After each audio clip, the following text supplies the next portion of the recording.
Good afternoon, everybody. We have a special guest facilitator today, so I get to kick back and listen rather than being the one to present. So welcome, everybody. Thank you to the CTLA for having me today, and gives me a chance to talk about one of my favorite apps, FlipGrid. As I like to do, I want to start with what I consider to be a pretty attention-grabbing opportunity. Does everybody see my screen with a dresser on it? Yes. Okay, perfect. So I'd like to play this sample for you from a student. One of the first things I did was secure Joshua's permission to use this in many circles because I absolutely love this. So I'm going to play it, and then we'll work backwards and see if you can tell me what the assignment was and maybe even what class you think it might have been for. Hello, my name is Harold von IKEA Dresser. Today I will discuss my regrets, lost loves, past opportunities. I was once sweet on a shelving unit from my aisle at the store. She was perfect, sanded, with also smooth oak panels, with a lovely polished finish. Okay, so this is actually a good teaching moment here. The closed captioning feature is automatic on FlipGrid now, and it didn't used to be, so I won't be able to access that. So I'm going to continue playing this. We spent half a year next to each other, chatting, discussing what we thought the future would be like. It turns out we were not meant to be a matching set. She was the wood of my life, what every one of my grains and fibers longed for, but she was stolen by some college student. That pimply-faced Doomkopf didn't deserve such a fine shelving unit. So I just wanted to share that with you. If you're not aware of what FlipGrid is it's an app that you can embed into Canvas that allows you to allow your students to respond to prompts via video and audio. To me, it gives me an opportunity to access thoughts and ideas and perspectives that I wouldn't otherwise have in ways that writing or traditional assignments just don't offer me. Okay, so different is cool and diversity is important. And diversity, equity, and inclusion are a part of my instruction and a part of my teaching now in ways that are so important and so essential. But what I've noticed, and this is probably about 10 years working now, what I've noticed is that if I'm not intentionally doing things to integrate diversity and inclusive teaching, equitable practices, if I'm not putting into policy and practice those things, then they don't just happen organically. And that's one of the reasons why I think FlipGrid is just so cool. So as I said, FlipGrid is a way to connect with your students through videos. As the instructor, you provide a prompt and you set a time limit. Anywhere from 90 seconds is the default to now up to 10 minutes. At 1.5 minutes was the maximum, but FlipGrid now allows students to do as much as 10 minutes of recording. Those video responses, they can be recorded from the students' tablets, phones, desktop, laptop. I've seen some students use Chromebooks. It can work in a variety of different forms of technology. Their tagline is empower every voice. And I think that's a really important piece. And I want to go back to what I said about diversity, equity. When it comes to diversity, if we're college educators and we say that we care about diversity, what it really means is that what we care about is the fact that their differences and their different identities bring different perspectives into our class. And FlipGrid does that in a way that I feel is really important for my teaching. It provides an equitable opportunity for students to be heard. Even in face-to-face classes or hybrid courses where there is some in-person teaching in a regular environment, of course, FlipGrid still offers those students who might need more time to think about content. We all know what it's like to have a discussion in class and the same 3 or 4 students dominate the conversation. If you give students an opportunity to think a little bit about it, some of those students who are a little bit more cerebral and respond and further the conversation via FlipGrid. It's just one of the many, many uses of FlipGrid that I feel like is really important. So for me, diversity offers more perspectives in terms of equity. I've got to build these things into my class, right? Intentionally. And it's very similar to what we're noticing now in society, right? If we don't construct policy to support and endorse and sustain equity, then we don't have it. And inclusion, by giving everybody a voice, by giving everybody an opportunity to be heard. So why is it so important to give every student a voice? A few years ago, I had the luxury of being able to participate in the Central Arizona Writing Project. And as a part of that cohort, one of the things that I had the chance to do was share amongst about 30 of us, share different best practices that we have found as useful for giving students voice. And one person said something that stuck with me that I feel like is really important. And what she said was, I don't let a single class go by or session where I don't hear from every single one of my students some way, somehow. And to me, that's so important, because students' voice is their identity. And if you don't give them the space and the place to share and to contribute to your course and contribute to your lesson, essentially you're passing right over them. Sometimes we get very caught up in the speed and the pace of our courses and the demands of our competencies, and it's so easy to feel like, well, I've done some different collaborative things and everybody's had a chance to share with each other, and that's good enough. But when I heard that, it dawned on me that I could do better in that area. And since that time, I really feel like I've made that an important part of my in-person teaching. And even with online courses, there's ways to think about that in an equivalent way. But I like this quote from harvard.edu. Among the many things young people have to do to succeed in school is learn to respect procedures that they haven't created or approved. Sitting in a class, a student follows a lesson formulated by her teacher and a curriculum written by distant policymakers. On the walls, there are posters she didn't choose, inform her of her school's goals and values. Throughout the day, she eats, she talks, dresses according to rules determined by her principal. Her day begins and ends at times the school board and superintendent established. And if this doesn't speak volumes about giving our students an opportunity to be active members of our class, then I'm not sure what does. So why is it important to give every student a voice? I want to play for you for just a moment this video, which is FlipGrid's promotional video, and it's about student voices. Now, remember that FlipGrid is not just a higher education app. It's for the K-12 environment as well, which obviously you'll see this is kind of geared toward. My name is Oli. My name is Jess. My name is Mabel. Josh. Yomiyu. I'm 9 years old. I'm 11 years old. I'm 10 years old. My favorite subject at school would be math. I like science most of the time. Does Fayette count as one? I like them all. Math? My favorite subject is math. You get to learn multiplication, division, subtraction. Mode, mean, median, and range. I think it's really fun to just learn numbers. When I grow up, I'm not exactly sure what I want to be. I want to finish high school and then I want to go to Brown, Yale, or Harvard. I want to be an author, a scientist, a historian, and a hockey player. And then I want to get a PhD. I want to be a marine biologist. I want to be a musician, an actor, or a lawyer. Go to Wimbledon and win the championship. I want to be a medical doctor. I want to be a surgeon. I want to be a doctor. I want to be a doctor. A doctor? No, not a doctor. An engineer. I want to be a teacher or an actress. I'm not sure which yet. Probably watch YouTube. Yeah. Yeah! Oh, there we go. I think it's important to have a voice because It means that we get to speak up. it gives you a chance to speak your mind. Sometimes, not everyone's heard and everybody has an opinion. So other people can know what you believe in. You should never underestimate someone because you never know what they are and how they are. It is important to have a voice because if you want something to say, you should be able to say it. Adults shouldn't be the only one that get to make decisions, that get to tell about everything they like and what they know. Because adults don't always know what the kid would think. For a lot of these issues, kids have an inside perspective. If we don't learn to speak our minds and take part in the community, what's going to happen in the community? You're involved and you know what's happening in your community. We can inspire other people, show the world who you are. You get to share your ideas and you get to say what you want. You need to have a voice to speak loud and give your ideas because your ideas might change the world. I'm Evan and I have a voice. My name is Jocelyn and I have a voice. My name is Jess and I have a voice. I have a voice. I have a voice. I have a voice. I'm proud of my voice. And you need to hear it. Awesome, dude. Nice job. That was really good. So I see that I've got 10 or so participants right now. I'd like to open it up to some just discussion before I move on with the presentation. What did you notice in the video that resonates or that connects to teaching at the college level? I know that, this is obviously children in a K-12 environment, and certainly the things that they mentioned and that they talked about has tangential connections to our students. What did you notice in the video that connects to it in any way? Feel free to unmute and share. Chris, can you hear me? This is Krista. Can you hear me? Hi, Krista. Yeah. Hi. Hi. I've used FlipGrid before with my ESL students.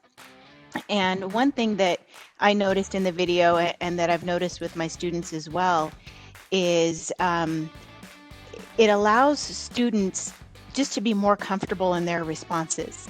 I used it as a way to do their final speaking exam. And in the past, I would, make an appointment with a student, and then I would interview them, asking them questions, and they would be so nervous because I'm sitting there right in front of them, and their answers just were not as fully formed as they might have been had they been more relaxed. So I tried FlipGrid about a year ago, and I gave the students the questions and let them be able to think about their responses. And let me tell you, it was night and day. Students felt more comfortable for a variety of reasons. The first reason is they got to take the assessment whenever they wanted to, in their own home, which was huge. I had students taking this assessment at 2:00 in the morning because they got to record themselves and send it to me. But their answers were phenomenal because they were in a whole different mindset. So one thing I noticed about the students in the video, and it would apply to any student, is that they don't feel so nervous. They don't feel so on the spot, even though they are, because they're filming themselves. They have more control of what they want to say and how they want to say it. And it's an amazing thing. The only thing I struggle with, and this is what I was hoping we would learn from you today, is how to incorporate it into Canvas. I know it's already there, and I used to set up the prompts myself and students would send emails, but I need help with that. But I think it is an incredible tool for a variety of different assignments that you could do. So anyway, that's all I had to say about that. Thanks, Krista. Thank you. Mm-hmm. Yeah. I would say too, it's just such a great way to connect and really get to know your students. You can read them on paper and they read each other's discussion boards and they reply that way. But there is so much in voice and expression and meaning behind it that when you actually get to hear their voice, it just seems like it is so much. I don't know. I just love hearing students' voices. I feel more connected with them. Even when I'm going to respond to a student verbally about an assignment, sometimes it's easier to say those things verbally because they can hear the encouragement in my voice than to just type it out on paper, the same exact words. So I think it adds the person behind it. And it just makes the connections are stronger. And I think teaching is so much about connections. Let's kind of circle back to your original question, which was parallels between these students and the college students. And the one that's standing out is the one girl who says, well, I want to be a teacher or an actress. I'm not sure which. And I think that's where we are with our students. They're at that stage of the game where maybe somebody told them what to go to school for, but they don't necessarily know what they want to go to school for.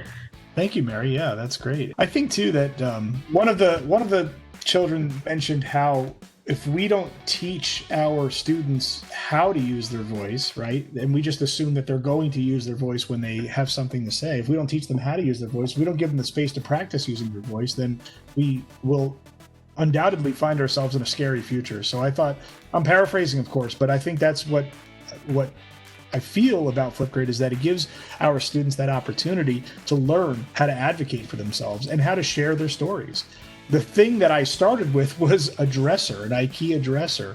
Did anybody have any inclination as to what you thought, or what do your instincts tell you as to what I asked my students to do in that project? I assume they're just trying to, and I don't know if you specified inanimate object, but tell the story from the perspective of fill in the blank.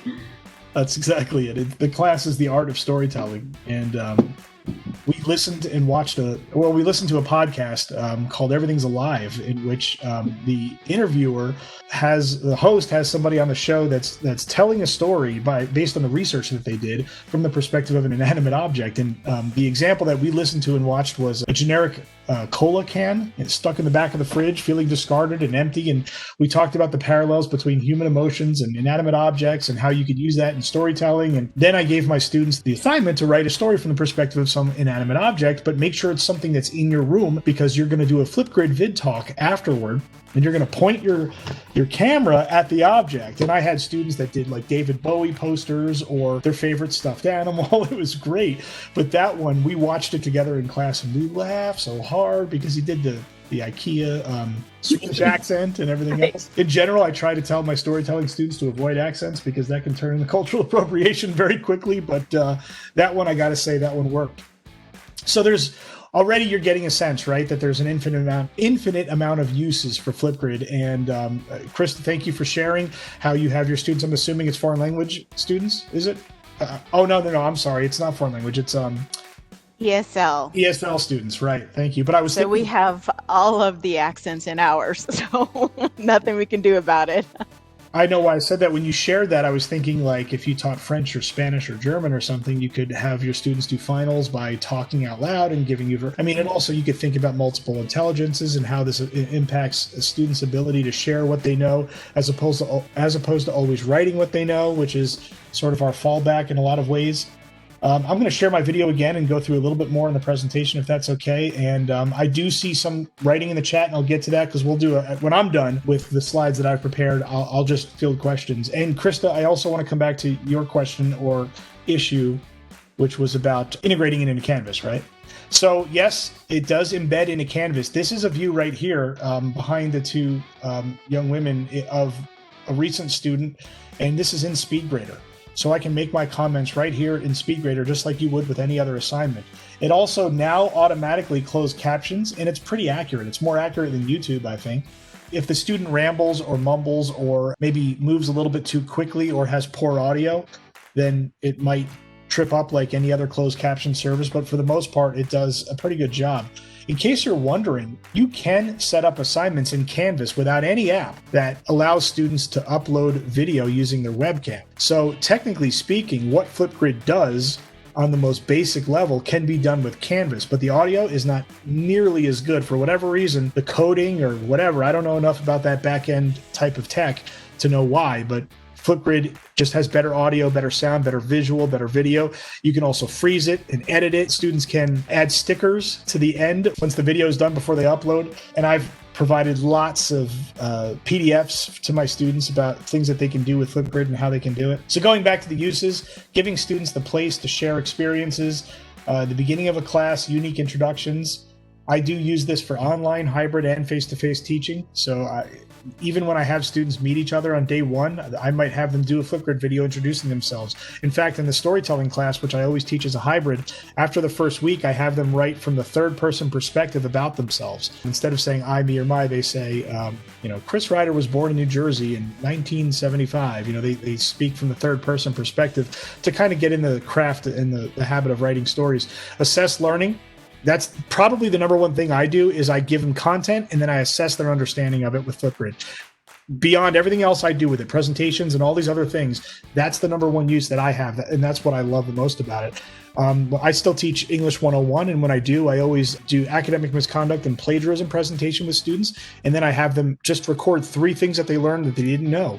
I'm always astounded to hear what they have to say about what they didn't understand about plagiarism until after that presentation, and to listen to them talk about it and explain why they didn't know about it or where their misconceptions came from. They might not otherwise articulate that to me if I just ask them to write 3 things that they didn't know. I mean, think about it. If you're not a big fan of writing, you're less likely to expand on what you have to say. But in a video, you'll probably tell me a little bit more.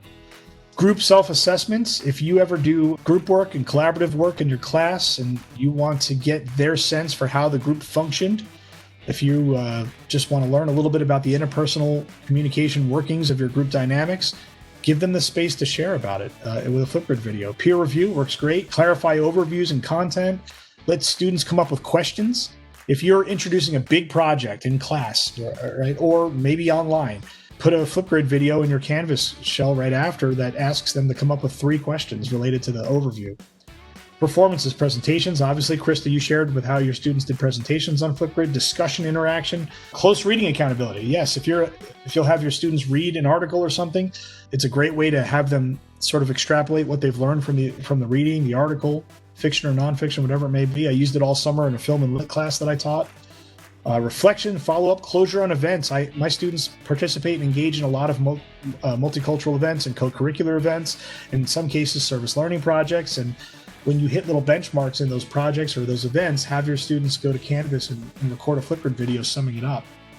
The thing that I'm going to tell you that I highly recommend that you do if you integrate VidTalks and FlipGrid, and my teaching colleague who also teaches storytelling with me in EDU, he and I developed this together.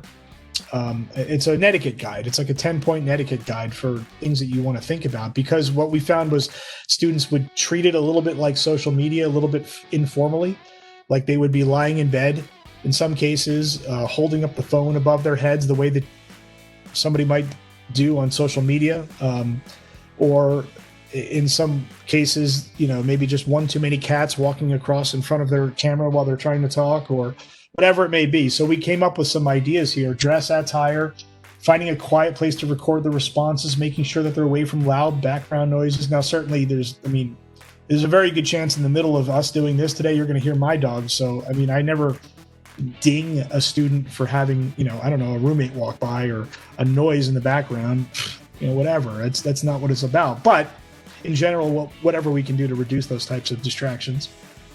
I also really always encourage my students to script what they have to say, because otherwise they just ramble. I really don't want them off the cuff improving these videos. So the ones that score the highest are the ones that script it and that read from the script. I always make it a point to give them a lot of positive feedback for doing that and for giving them very high scores for doing that. Otherwise, what tends to happen is students they lose focus and they forget where they're going, and they maybe miss the prompt, especially because my prompts are usually 3 or 4 points or tiers, and they sometimes miss that. I also encourage them to be brief and succinct, not trying to curb critical thinking or analysis, but just to get to the point sometimes. Now is a good spot. Let me stop sharing my screen for questions. And I know that one of the questions is going to be about the technical things, like Krista's, how do I integrate? So what I was thinking is, let's get to that at the end when we're done, and then maybe you and I can stick around or open up a new window if that's what has to happen, and I can walk anybody through that's interested in that, because it's a little tricky, it's a little technical, and it changes semester by semester. Mm-hmm. Perfect. Let's take some other Q&As and I'll come back to that. Anybody else have any other questions about FlipGrid? I have some more questions. I remember when it was 5 minutes for a video, and now you said it's 10 minutes, so that's nice, because students would have to send me maximum. Yeah. They'd have to send me 2 different videos to be able to answer my prompts. But my question is, when we incorporate this into Canvas, does FlipGrid take more space in your Canvas, or does it use more bandwidth using FlipGrid or using just the regular recordings in Canvas? I doubt that anybody uses it more than I do, and my guess is absolutely not, because I've never had a problem in relationship to that. I have. Yeah, go ahead, Mary. What do you think? Absolutely, recording stuff inside Canvas will take up more space in Canvas. It's a little bit like with YouTube. If you're using YouTube videos, it's not taking up any space in Canvas because it's streaming from YouTube servers. So FlipGrid, I'm assuming, is much the same. Okay. Go ahead, Chris. Well, I was just going to say, it houses all the videos in the FlipGrid website, so that it archives it for you, and you can always go back and look in there. So maybe perhaps that's the workaround. I don't know. I don't know enough about that to even speak to it, but I do know that I've never had any problem with the course slowing down or clogging up space or anything like that, which is really the only thing that this guy cares about. Is it working? 2 questions. First, can you use FlipGrid to just allow students to record audio, or does it have to be audio and video? Yeah, now FlipGrid will allow students to even essentially create digital storytelling by using scenes or images that they can put into the videos. Really simple and easy to do. I had a student all semester long who just had way too much anxiety about showing his face in class. And I don't know. Once upon a time, maybe I was like, no, you really got to give it a try. Now I don't push him anymore. I'm like, okay, whatever. I mean, he essentially, every single FlipGrid video created this digital storytelling masterpiece that it was so beautiful. I had no qualms with it. So the answer is yes, they can do just audio. Anna, did you have a question? Because I know you had to go early. I guess I'm like lightly confused on like broad scale FlipGrid. So I have almost weekly video assignments where students have to do DNA replication or do mitosis. So I have a ton of video assignments, but I still don't get what FlipGrid is. Right. So like I said, Canvas does allow you as a student or a user to just record yourself and upload that. I think there's some settings that the instructor has to make sure that. I mean, I go through the students have to upload them to like YouTube and then they send me the link. But so I've been doing that. I'm just trying to figure out why would I want to switch from what I've got? Like what makes FlipGrid FlipGrid? Well, this might be the perfect segue to showing you how it embeds into Canvas. Because it embeds into Canvas, do you use Speedgrader in Canvas to grade assignments? Okay, so it puts it right in Speedgrader. So I'm going to share my screen and show you if that's okay. But so does the other links. I also get all those links in Speedgrader. Oh, true. That is true. Maybe perhaps that it's less steps for the students. I think the video and audio quality is superb. They can see each other's work. I mean, the videos that your students are creating, they can only see it if you've created that assignment as a discussion board. You don't have to with FlipGrid because they will have access to everybody's video automatically. They can reply and respond to each other's video. They can chat to each other through videos. My question, Chris, is are you having each use it independently, or are you using it as a discussion tool? I have them respond to one another occasionally as a discussion tool, but most of the time I'm using it for me to assess content learning or for them to use it as like mini presentations. But I've used it for peer review where they have interacted with each other, discussions where they do interact with each other. I just don't use that as much as I do other techniques for that. Mm-hmm. But you can do it. My colleague John Janzik, who teaches storytelling, does it exclusively the other way. All of his students have to respond to one another. So like they post a video and then they have to respond to 2 peer reply videos, or they create 2 peer response videos every time. Yeah, because that's kind of the use personally that I saw, because I hate the text-based discussion boards. You know, it's great for you. It's this weird, unnatural way to try to replicate something that occurs naturally in person. And I thought the video piece maybe got closer to the social interaction that you would get if you were actually having a conversation with someone. Yeah, I mean, it's still asynchronous, but yeah, I mean, because it is still a face and verbalization and all those other things that separates it from just a written text response. So yeah, to some extent, it can offer that. Anybody have anything before I screen share and show you how it integrates into Canvas? Well, if we're interested, then I'll go ahead and do that. All right, so. We're so interested. Oh, all right. All right, so here's my English class. I'll go to it. First, I'll just show you what an assignment looks like from my perspective as an instructor. They had to read 2 short stories, both written in the second-person perspective. One was called Orientation, which won the Best Short Story of 1996, I believe it was, by Daniel Orozco, and one's called A Small Place, which is the beginning of Jamaica Kincaid's essay about her hometown, or her home country of Antigua. Anyway, the point is they read these 2 stories, and then they had to answer a set of questions according to the prompt. Choose one of those themes that I presented them with a list of themes, and find a line from the story that exemplifies or shows how that theme or idea exists in the story. So now when I go to Speedgrader, if they didn't do it, they didn't do it. But if they did, was the audio okay? Could you hear that? We're having trouble. Chris, I don't know, when you started sharing, did you click the optimize for video? Oh, no, I didn't. Maybe unshare and share again? Yep, sure will. Thank you. Share. I always forget to do that. Here we go. Optimize for motion in video? Yes. Okay. Pierce, who's shown on paragraph 7. So much better. Is the coworker Amanda Pierce, who's shown on paragraph 7. She is a mother of a boy who has autism, but is also a victim of domestic violence from her husband. Pretty clear, right? Yes. Okay, so here's how you do it. When you go into settings, for those of you that are participating in this experience, I'm just curious, how often do you embed apps into Canvas? You can unmute yourself and share with me. Is it something that you're very familiar with, that you never do, that you've done once or twice, but you don't remember? Or anybody want to share? Oh, I was just going to say, I embed stuff all the time, but I haven't actually used the apps tab. Oh, yes. How about you, I Chris? agree. Yeah, same thing. I have not done the apps, but I embed things. And I did go to the settings and saw that you have to do something with FlipGrid, like you have to authorize it or something like that. And then, to be honest, I was like, okay, I'm out. This is not. It's a little tricky, but once you get the hang of it, then it's not that hard. But there is this apps feature, and it is already preloaded. So if you just type in the first few letters, it's there. Okay, and clicking on it will then give you an opportunity to add that app. I'm not going to add the app into this course because it's already there, obviously. But if it wasn't, then what it's asking me for is a consumer key and a shared secret. So let me explain this. This is, like I said, it's a little technical, so bear with me. When you go to FlipGrid, you can create an educator account for free. Okay, so you just have to go to educator login. And because it remembers me in my computer, it's already going to pop up for my account. But for you, it's going to ask you to create an account. And you just go through the steps, you create an educator login, and that's it. Okay, so now this is essentially my sort of, hub in FlipGrid. So when I click on this little sun, it's like my personal profile icon. I can go to integrations, and that's what you have to do. You have to add a new integration. Now, let me just tell you from experience, what I would do is I would create a new integration for every class, okay? So I'm going to create an integration. I'm going to give it a name. Let's go with maybe a class that you might teach. What's a class that you teach, Mary? Macroeconomics. Macro, perfect.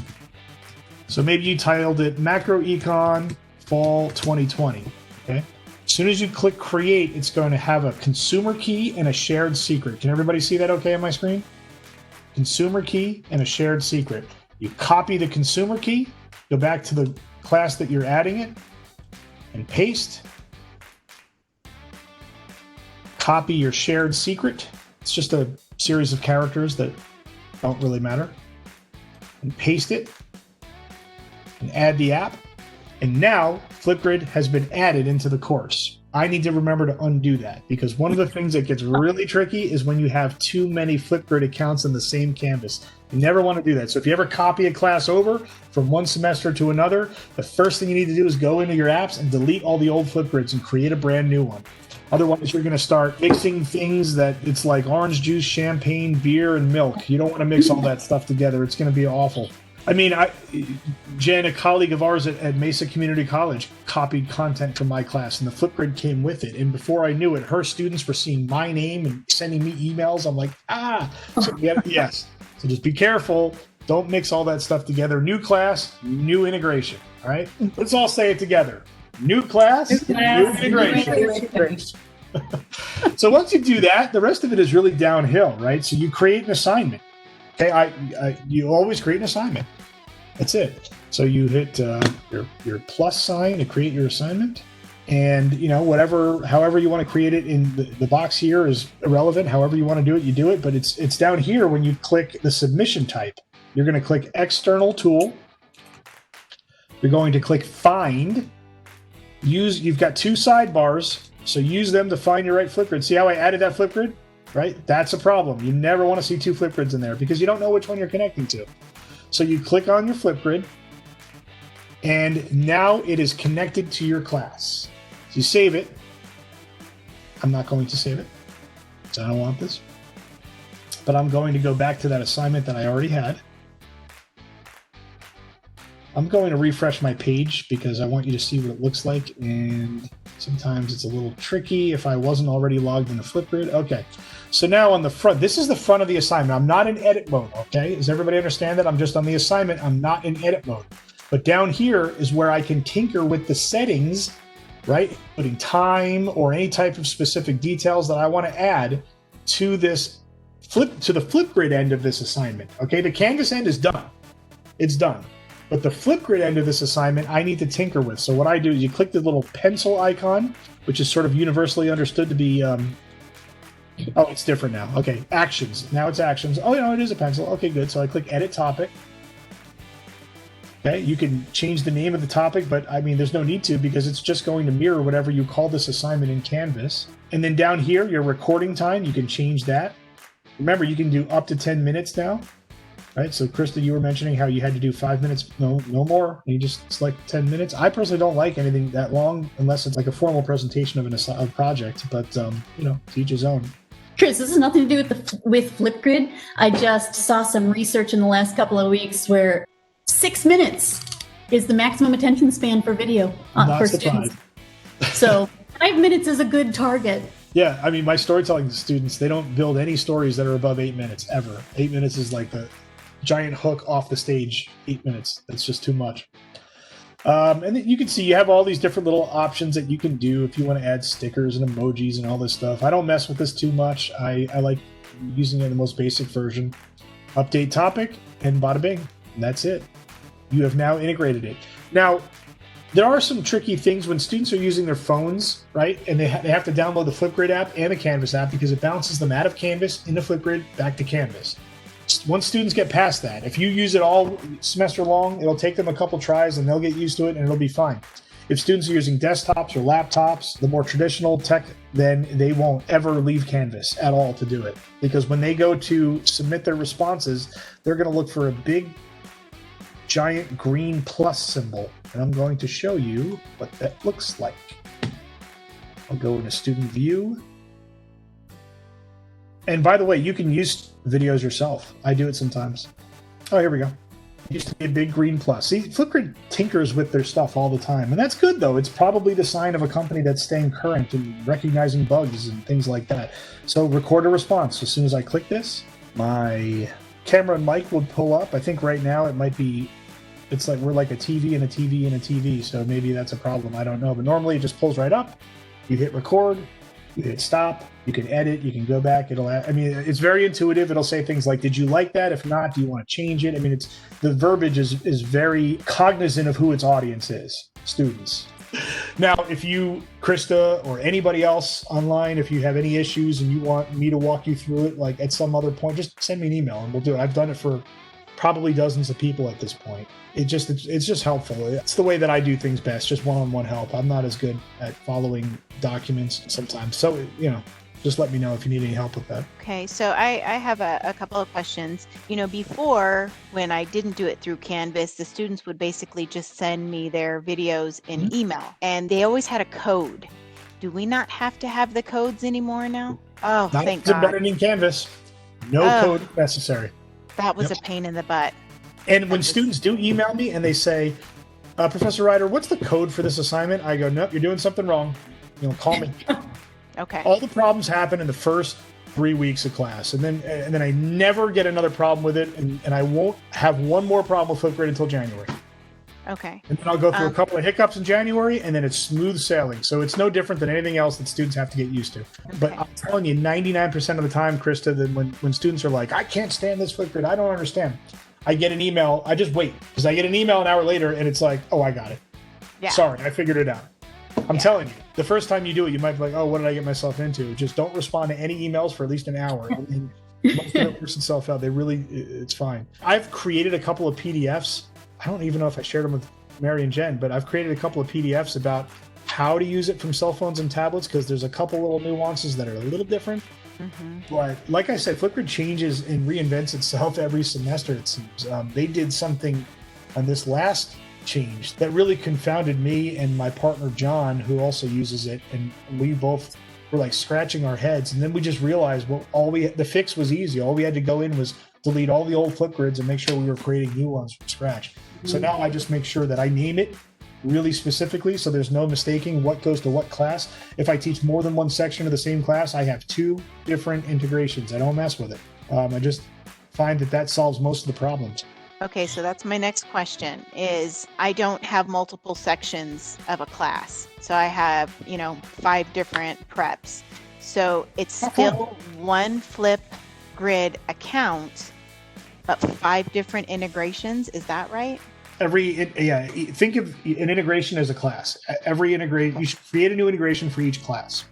That's okay. 5 integrations, 5 classes, different classes. Okay, got it. And I don't know if there's I've never, I like I said, I don't know anybody who's used it maybe as much as I have in the past few years. And I teach an overload plus summer sessions, and all of them have integrations of their own. And I've never hit a cap or a wall or gotten any emails saying you got too many integrations and had to delete anyone. I went back and deleted some just to see if I could, and I could, but I don't have to, I don't think. I threw in a few slides here today. It goes back to some of the stuff that Chris was saying. One of them is the Ditch That textbook has 50 different ways to use it in your classes. And if you come to this slide and just click on the image, it'll take you to that article. Jen and I had each picked sort of out of those 50, the ones that sounded most interesting to us in terms of uses. And this is the Educator's Guide, but the Educator's Guide that I haven't seen the fall 2020 yet, and they did an overhaul of FlipGrid in August 2020. So this one's a grain of salt kind of thing. So this is as of last fall. They have their own getting started page with tutorials. And then the August release has all these features. So you can look through these. They're in today's slides. Chris was saying earlier, they're constantly changing things. Mm-hmm. In August, they had the huge overhaul. In September, they already had made a couple of new changes. October, they made some new changes. So I just wanted to make sure that I included those for you guys if you wanted to look through them. I'm going to turn this back over to Chris in a minute. I just wanted to go through the next couple slides because it has some resources for you guys. One is the suggestion box. If you wanted to see more of this, if you want to see people who have specific activities. I know Hannah was asking earlier, how is this any better? So maybe once people from today get started, you might want to come back and share how it worked out for you. We've done that before. Our next session of LOL isn't going to be for 2 weeks because I won't be here next week. So the 3rd of November is our next live session. But if you want today's slides, a copy of today's slides, you go to bit.ly, bit.ly, so bit.ly/LOL FlipGrid, and it is case sensitive. So it's capital LOL, and then FlipGrid I have as lowercase. And then here are the 6 that we've done so far, and coming soon, I'll have the recording from today. So I just wanted to make sure I got those things in there and everybody had seen those resources, particularly being able to get today's slides and knowing that the recording will be coming. We have time to answer a couple more questions? Yes, we do. We have 8 minutes and it's all you, kid.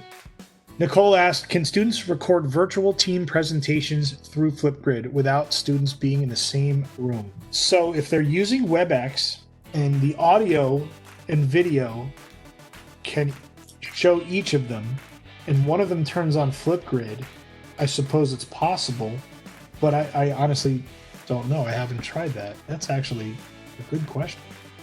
I wonder if that would work. I mean, earlier you saw I was screen sharing, and then I tried to actually student view into a FlipGrid assignment, and it came up a little funkier than I was expecting. So maybe that's their, I don't know, firewall to that. I don't know. That's a good question. That would be cool. What do you got, Kylie? Okay, so is it recommended to go to FlipGrid first and log in, create that instructor, that educator account first? Or does it even matter what steps you do in which order? Because I like how you went through, the course settings and then went to apps and then it led you all the way through that. But I was just wondering if it makes a difference or not with those copy codes and all of that. Yeah, for the first time you ever do it, create your educator account and just make sure you're logged into FlipGrid when you go to do it. Then you can do it the way that I showed, because you go to app, you go to, you get it all set up and ready to go, so that once you add a new integration, right? New class, new integration, then you have your shared secret and integration code. Copy, paste, copy, paste. That's it. It's an easy toggle by doing it the way that I showed you. The first time you ever do it, go to FlipGrid first and create your educator account and then log in, and then go to the one that you create. When you remember that when you copy a class, let's say you use FlipGrid this fall, like let's say you experimented with now this fall, then you copy a class that you're teaching again in the spring. First thing you do is go into your apps and you're going to delete. I've only done that a few times because, like I said, I used to just have everything mixed up, and this semester now I've been punished for it. So I need to do it about one more time. But the CTLA helped me. I emailed them and they gave me the instructions, and it was really simple. But you have to go in and delete FlipGrid. Just delete it from that class and then create a new integration, because new class, new integration, and then put in your stuff. Okay, thank you. Yeah. That would have to go on my end of semester checklist or something. I have a checklist with 10 million check boxes on it. That would be one of the things I would have to have on the list. Yeah. It really is a lot. Yeah. Yeah.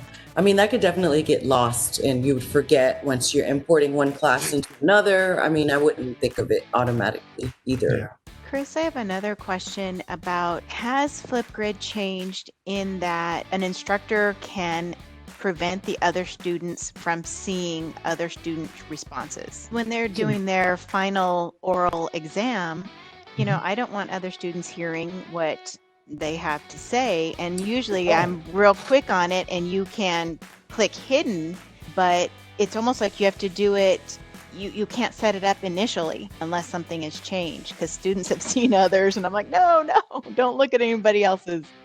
Okay, so that I think you can do easily. I think there's when you set up FlipGrid. Okay, remember how I finished the assignment and then I was tinkering with the FlipGrid stuff on the front of the assignment, right? That's where one of the settings will offer that option of whether or not this is going to be individual private assignments that only go to the instructor. Okay. I haven't used that before. Yeah, I'm looking right now in the edit topic feature, and there's select custom topic access. Select another way for participants to join the topic that is different from the group access control. And there's private, public, password protected. So there's options there. I think in general, because it sells itself as a video discussion tool, that the flavor of it is supposed to be broadcast and social and all that other stuff. But I'm pretty sure there's a way to toggle that. I just haven't needed it for that type of a thing. But that makes sense. That You used to be able to click hidden, but if you're not right on top of it before when they send their video, then whoever is checking it out can see it. I'll look into that. Okay, I'll look into it too and play around with it some now that I know how to set this all up now. Thank you. Well, Chris, we'd like to say thank you so much for your time and your talents. I mean, it really is.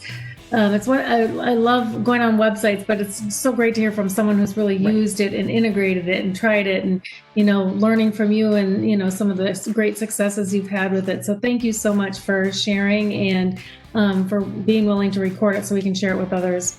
Yeah, of course. I don't like to just use EdTech if it doesn't really have value. So, I mean, the fact that I'm endorsing it so wholeheartedly, I really do believe that it's an opportunity for me to establish some equitable practices and be inclusive. And that's what I love the most about it. Although I think I said that about 5 different features. So, Thank you. That was great. Thank you. I like you all the most. Thank you. You know what our last thing is? You have to undo your camera so we can see you, and Mary's going to take a screenshot. With me? Yeah. We want to see everybody. Come on, Bartley. Renee is my friend from Rio. Good to see you, Renee. Are we going to make like fishy lips? Like Duck face. Duck face. Duck face? Is that what's going Yeah. All right. Thank you, guys. Thanks for joining us. Thanks. We appreciate you. Bye-bye.